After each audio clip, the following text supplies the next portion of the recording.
To make sure the car would go well, goodbye Ireland and hello Spain, where Damon would put in 2 days of testing at the Grand Prix circuit just outside Barcelona. This is where he earns the bulk of his £4.5 million a year wage packet, because in any given year he spends more time testing the car than he does racing it. Formula One is like art in that respect. It's the hard work you don't see that makes the difference.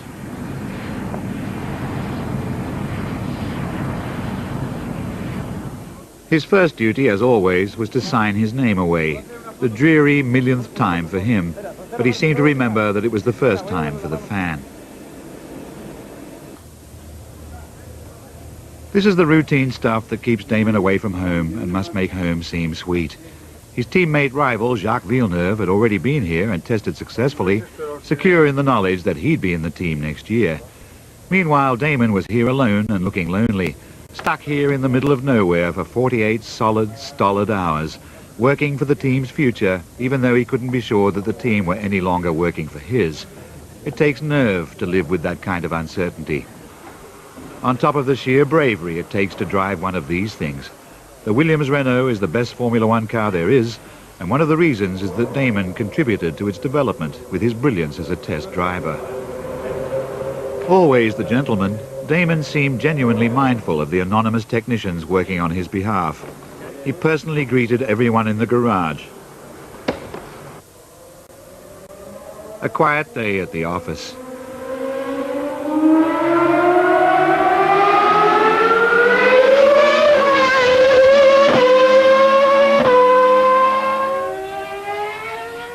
Precise to the inch at speeds to freeze the blood, kind to the car and killing to the clock. This is the smooth technique that could have won him the previous 2 world championships. But there was someone else on the track. This character, double world champion Michael Schumacher, who was also present testing the Ferrari. It's a more brittle car than the Williams, but the media never hesitate to say that Schumi is more of a racer than Damon. Hence another ton of pressure adding to the weight on Damon's neck.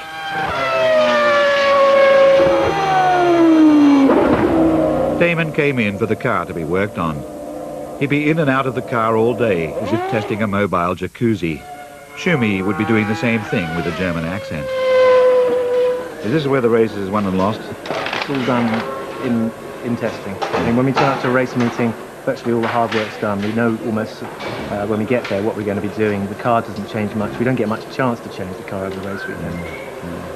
Is it a mental discipline for you, because racers are explosive people, is it a mental discipline for you to concentrate on the long slog of testing, develop that kind of patience? Well, I started as a test driver with Williams, so in a way I was perfectly adapted for this, because I cut my teeth in this environment. But I'd much rather do the hard work here and make all the mistakes here and find out the way not to do it here than when it comes to racing. If I was a golfer, I'd be out there every day hitting balls, a tennis player. But of course, every time we get in the car and run, it's costing thousands of pounds, so we're limited to the number of times we can actually practice our chosen discipline. By the time Schumacher's Ferrari came in, Damon's Williams was ready to go out again.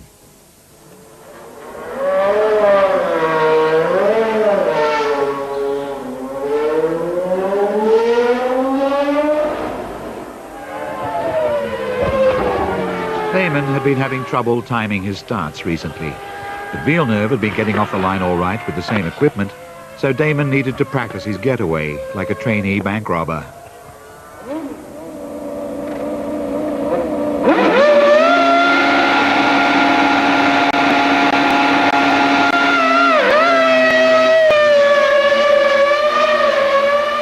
It was a great start, but this was only testing. With every race now, there would be more pressure to make his foot twitch at the wrong moment. Not long after he disappeared into the distance, the space scientists manning the readouts of the on-car telemetry noticed something subtle. The car was not moving. Apprehension. Drivers have been killed testing. They go out and they don't come back. I hope these cones, they're more than a car. Plastic cones, it's done the floor and side. No disaster, just an embarrassment. Damon had overdone it, spun off, and a traffic cone had torn a piece out of the floor and removed one of his wing mirrors. I don't know if it's any good anymore. We saw it. He returned to the pit in a vehicle with 1/10 the horsepower of the one he set out in.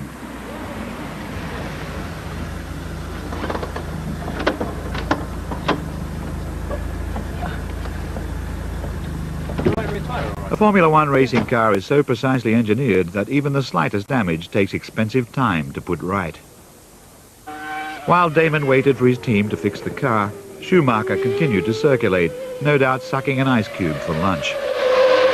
Here was my chance to tackle Damon on the question that was hanging over his head like an impatient vulture. What relationship do you have to the notoriously difficult Frank Williams? I have a very good relationship. We don't. I mean, he keeps his cards close to his chest. But when the crunch times have been, when we've had difficult times, you know, he's always been very good at, you know, in that situation. You know, and there's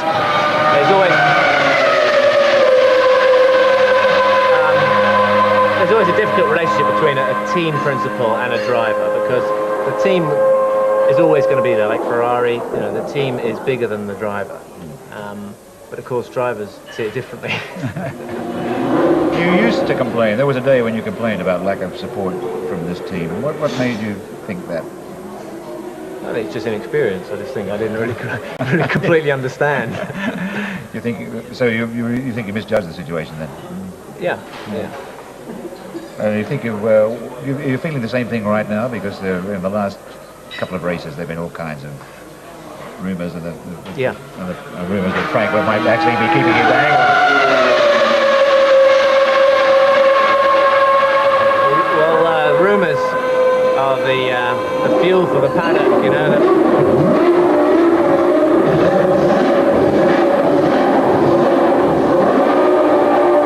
Rumours are what Formula 1 feeds on, and it keeps everyone interested, because the cars going around the track sometimes can be incidental to the rest of the business. It does occur to me that the driver's in two different kinds of relationship with the team. The team doesn't want him to get too powerful. The team wants him to be confident and strong and champion, but doesn't want him to get too powerful because he holds You're very perceptive. So these two things are fundamentally in conflict. So the dance never ends, does it? No. And every driver wants to have everything under his own control. Yeah. But I don't own the team. Yeah. Damon went on testing for another day and a half, clocking up a total mileage 3 times the length of the average Grand Prix, giving the donkey work his total dedication, even as his future hung in the balance.